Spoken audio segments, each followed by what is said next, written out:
Hello everybody and welcome to your online class. So remember you need to watch this video. I'll also have a link of the PowerPoint and all the other resources I talk about in this video. And then you need to complete a forum post, which I'll go over the requirements again at the end of this video. So the resource shared today is Space Race, and it's a really great mental math activity that the students really like. So I'll just show you kind of the beginning. So this is what I show them, and I say it's a planet challenge. So they have a set time to complete each of the sheets that I'm about to show you. So for example, I'll say something like you have 4 minutes to complete each planet. If you complete it in 4 minutes, then you have a bronze medal, 3 minutes is silver, and 2 minutes or under is a gold medal. And they need to keep track of the medals that they get as they go through each of the sheets, and then the students who have the most gold medals at the end win, or however you want to play it out. So the sheets look like this. Okay, they start at the rocket and they work their way around sort of in that spiral pattern to the center, and then once it's done I show them the answer, and so that sun in the middle will kind of disappear and it shows an answer, and then we say how long it took them to do each one, and then they move on, and it goes right from the sun all the way through the planets. So it's just a really great way to get them doing some mental math that makes it a little bit more fun than just memorizing or multiplying and dividing in order or on a worksheet or something like that. Okay, so number sense enumeration is the next strand we're going to be talking about.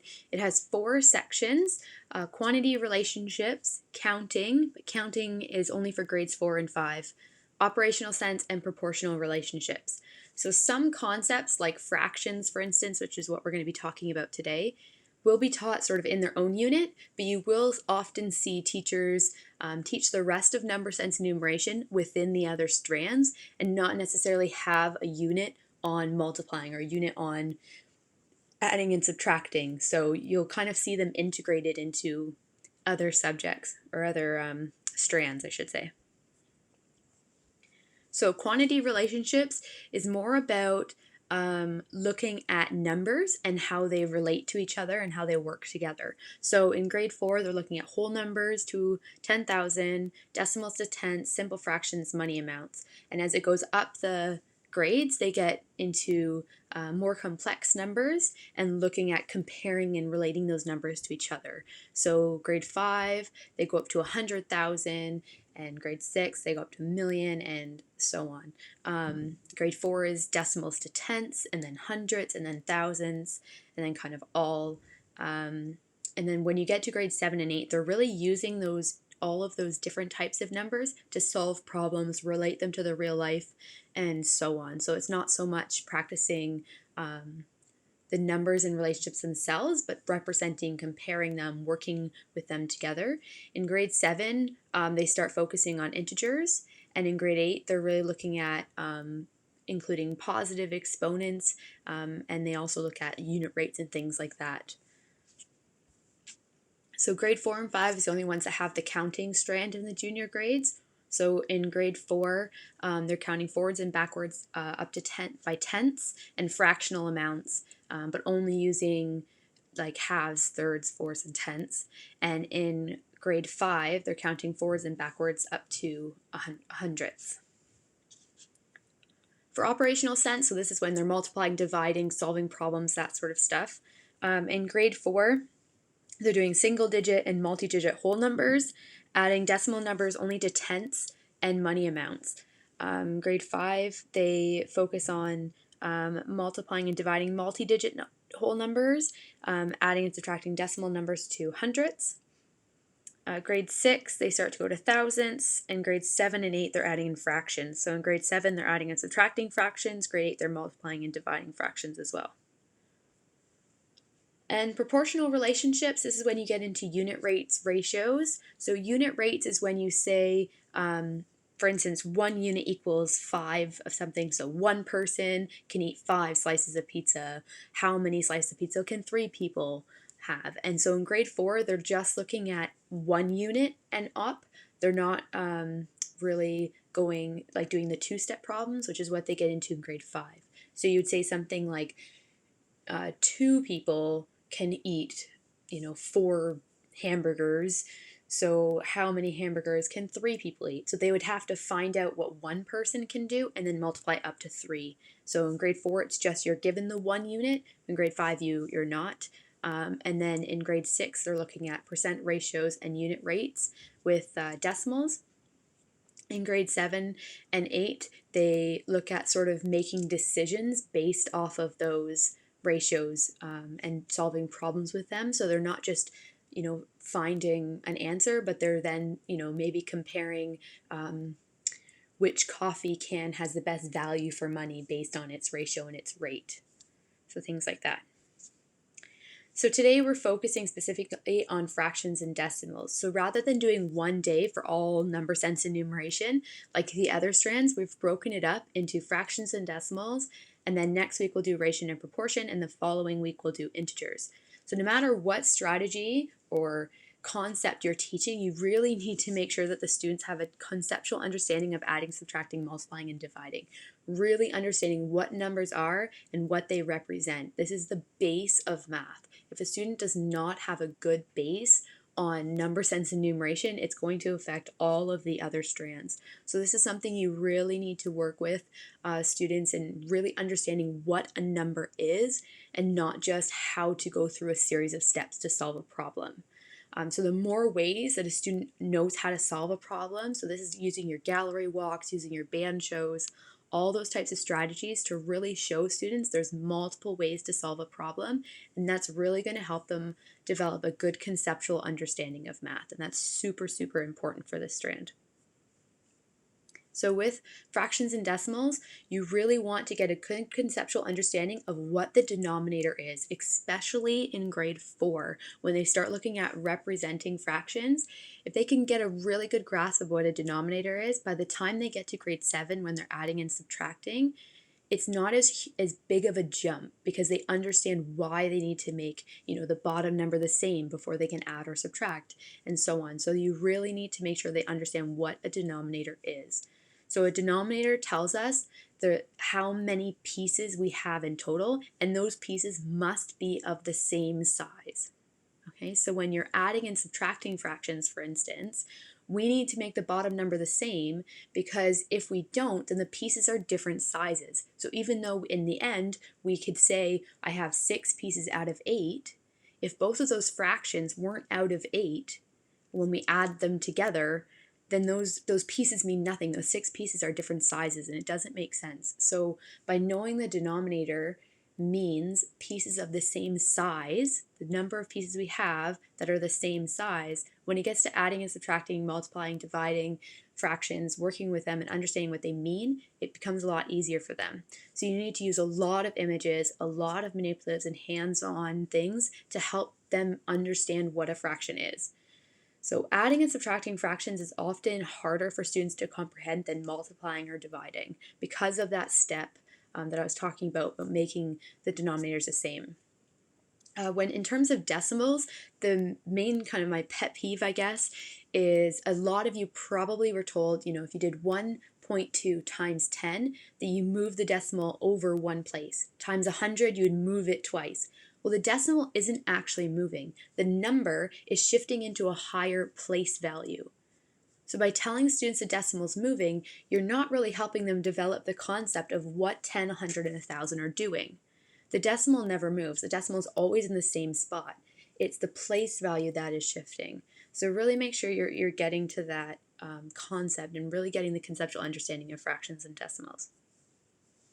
So in terms of fractions specifically, I thought I'd give you kind of a layout. I know fractions can be a little bit scary when people come to teaching fractions. They're like, I don't really understand fractions myself. How am I supposed to teach this? And it can be a little bit of a sense of or place of anxiety when it comes to teaching. But I promise you, it's not as hard as you think when it comes to teaching. So in grade 4, they're really looking at representing fractions, comparing and ordering fractions, finding equivalent fractions, things like that. But they're only looking at fractions that are halves, thirds, fourths, fifths, and tenths. So just sort of numbers that fit easily into each other. In grade 5, they start looking at proper and improper fractions and sort of a variety of fractions that have the same denominator. So, they'll do denominators of 2, 4, 5, 10, 20, 25, 50, and 100. And those all fit nicely into each other. So they work nicely together. They're friendly numbers to work with when it comes to converting to decimals and whatnot. In grade 6, they start looking at mixed numbers as well as proper and improper numbers, and they'll look at ratios in fraction form. So those are sort of the main ideas, and they start looking at unlike denominators and comparing fractions that have denominators that are different. So they have to make the denominators the same before they can compare in order. And that's an important step because the next step in grade 7 is adding and subtracting. So make sure they understand how to compare in order and why we have to make the denominators the same. Right? I can't compare 1/2 and 1/3 because they're different size pieces. So I need to make the denominator the same, and then that can tell me or help me understand why one is bigger than the other. Okay? In grade 7, they're dividing whole numbers by fractions, doing adding and subtracting of fractions, and they start converting between fractions, decimals, and percentages, which they did a little bit in grade 6. And then in grade 8, it's sort of a little bit of everything. So adding, subtracting, multiplying, and dividing fractions, converting between fractions, decimals, and percentages. So I thought I would show you a lesson that I've done in terms of ordering fractions. And this would be probably a grade 5 or 6 lesson. You could make it bigger or smaller depending on the fractions that you use. So what I did is, as a starter, I gave them fraction cards when they came in, and the fraction cards had a picture of a pizza that represented how big their fraction was and their fraction number.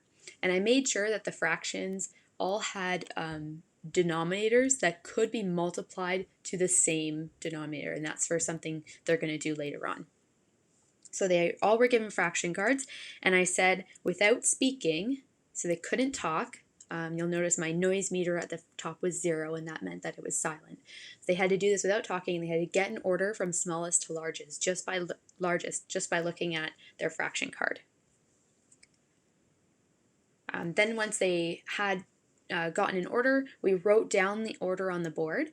They went back to the seat and we talked about today's goals. So the first goal, our red goal, was equivalent fractions, and that was something I wanted every single person in the class to be able to do by the end, was find equivalent fractions.